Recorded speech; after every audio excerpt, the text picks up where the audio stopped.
Hello, my name is Adam. Thank you for joining me. And in this video, I'm going to talk about changing definitions of the words freedom and control, because recently these negative belief systems have been coming up for a lot of people where they have negative definitions of what it means to be free and control and what power is. And they're using these negative beliefs to create these negative experiences. Now, whatever you believe to be true, no matter what it is, will create an experience for you. So, the one thing we get to do is we get to choose our definitions. And if those new definitions make sense to us, then it can create a whole different reality for us. It can actually switch out the old definitions. It just has to make sense. It just has to feel true. And I went through my own process recently where I took a look at this and I thought about control and power and everyone or many people getting upset that somehow they're being controlled or that freedom is being taken away. And what I have learned is that control, freedom, and power all come from within, all come from inside. It's not something that can be imposed upon you from the outside.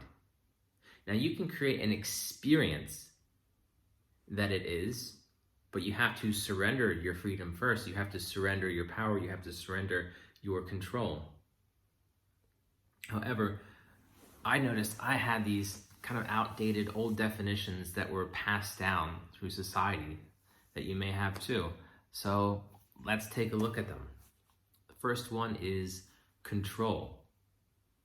Now, what I've found to be true for me is that control is not something that can be imposed on you. The only control there is self-control. Now, and this is very important, because the old definition was that someone else could control me from the outside, from outside of myself. And it's very important to switch the old definition with the new one, because you can say, oh, is only self-control. That's great. That kind of makes sense. I'm responsible for me and my state of being and how I choose to react. But it's important to identify what is exactly the old definition. And what that is or was not actually control. It was just influence. Someone else, something else, influencing me negatively to use my self-control against me, to use my self-control in a way that I don't prefer, in a way that is scary. Now, it could be positive or negative, but that's all it is. It's just an influence, and then we decide with our self-control how we choose to react, our state of being. Now, the second word, power. We may associate power with might and force and knocking things down. But it doesn't take a lot of power to knock things down. It takes power to build them up. So I changed that definition out. So power can now only be positive, because power is something that builds, something that expands, something that grows and keeps going, because that is what true power is to me. Now, you might say, okay, well, what about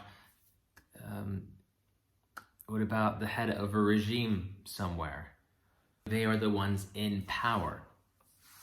But if they're not going with that definition of something positive, expanding, building, in a sense, growing, then they're not in power.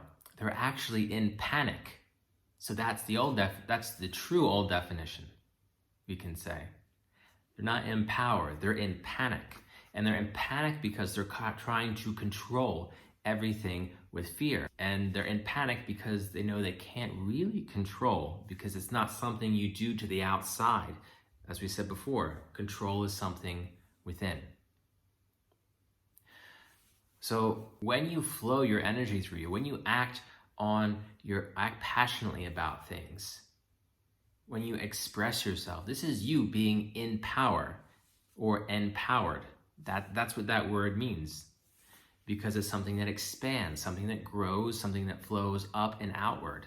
So the only one keeping you from being in your power is you, so to speak. The only one controlling you is you. So when you combine these two things together, your self-control, choosing what you prefer, choosing the state you prefer, taking that preferred natural state, applying it in your passion to grow, expand, be in power in that way, you will always be free. No matter what the circumstances are, you will always have the ability to choose your state. And from that place, you'll be able to perceive the things that you can take action on, that you can feel empowered by, and make yourself empower. And that's really all freedom and happiness and joy is, to be empowered. So this is something that's been on my mind for quite some time. It's something that's prevented myself from feeling free in a sense. But once those new definitions and clarity about the old ones became clear, and then I took responsibility for my state, started taking actions, positive actions that expand, like even just making this video, even just telling it where I can. That's empowering. I hope this video helps you. If it did, share it with someone who you think might need it. Because things are never really as they seem, but things are also exactly how we create them to be.